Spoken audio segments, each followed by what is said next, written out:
Sponsor Tejasvi ವಿಸ್ಮಯ ಲೋಕಕ್ಕೆ ಹರಿದು ಬಂದ ಜನಸಾಗರ. ಬೆಂಗಳೂರಿನ ಹೆಮ್ಮೆಯ ಲಾಲ್ಬಾಗ್ನಲ್ಲಿ ನಡೆಯುತ್ತಿರುವ ಫ್ಲವರ್ ಶೋಗೆ ಜನರಿಂದ ಭಾರಿ ಸ್ಪಂದನೆ ವ್ಯಕ್ತವಾಗಿದೆ. ತೇಜಸ್ವಿ ವಿಸ್ಮಯ ಲೋಕದಂತೆ ರೂಪುಗೊಂಡಿರುವ ಈ ಪುಷ್ಪ ಪ್ರದರ್ಶನವನ್ನ ಕೇವಲ 7 ದಿನದಲ್ಲಿ 2,97,021 ಜನರು ವೀಕ್ಷಿಸಿದ್ದು, ಒಟ್ಟು 46,89,890 ರೂಪಾಯಿ ಆದಾಯ ಸಂಗ್ರಹವಾಗಿದೆ. ನಿನ್ನೆ ಒಂದೇ ದಿನ 42,105 ಜನ ಫ್ಲವರ್ ಶೋ ವೀಕ್ಷಿಸಿದ್ದು, ಇದರಿಂದ 5,70,000 ರೂಪಾಯಿ ಆದಾಯ ಲಭಿಸಿದೆ. ದಿನದಿಂದ ದಿನಕ್ಕೆ ವೀಕ್ಷಕರ ಸಂಖ್ಯೆ ಹೆಚ್ಚುತ್ತಿರುವುದು ಲಾಲ್ಬಾಗ್ ಫ್ಲವರ್ ಶೋ ಜನಪ್ರಿಯತೆಯನ್ನ ಸ್ಪಷ್ಟಪಡಿಸುತ್ತಿದೆ. ದಿನವಾರು ಫ್ಲವರ್ ಶೋ ವೀಕ್ಷಕರು ಮತ್ತು ಆದಾಯದ ವಿವರ ಹೇಗಿದೆ. ಮೊದಲ ದಿನ ಫ್ಲವರ್ ಶೋ ವೀಕ್ಷಿಸಿದವರು 32,950. ಸಂಗ್ರಹವಾದ ಮೊತ್ತ 2,56,330. ಎರಡನೆಯ ದಿನ ಫ್ಲವರ್ ಶೋ ವೀಕ್ಷಿಸಿದವರು 39,790.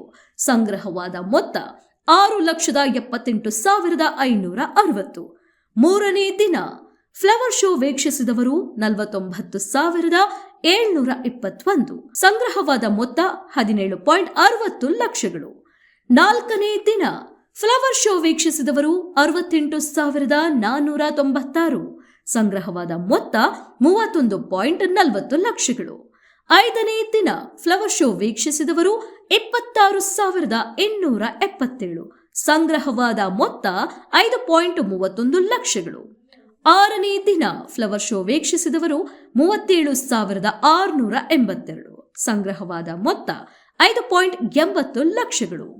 ಏಳನೇ ದಿನ ಫ್ಲವರ್ ಶೋ ವೀಕ್ಷಿಸಿದವರು 42,105. ಸಂಗ್ರಹವಾದ ಮೊತ್ತ 5.7 ಲಕ್ಷಗಳು.